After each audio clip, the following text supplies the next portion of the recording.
We have here the main frame for a tractor.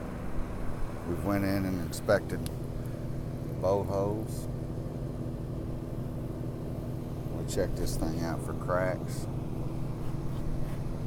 making sure there's no cracks anywhere. See if anything looks abnormal.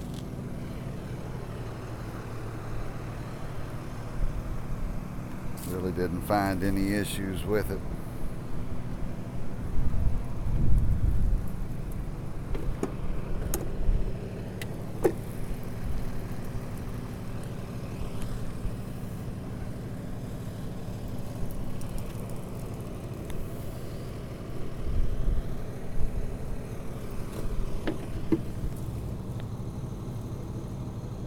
One thing, if you're getting this, you might as well check your fuel tank, make sure it don't have any cracks or any wear spots, because it was rough getting the fuel tank out.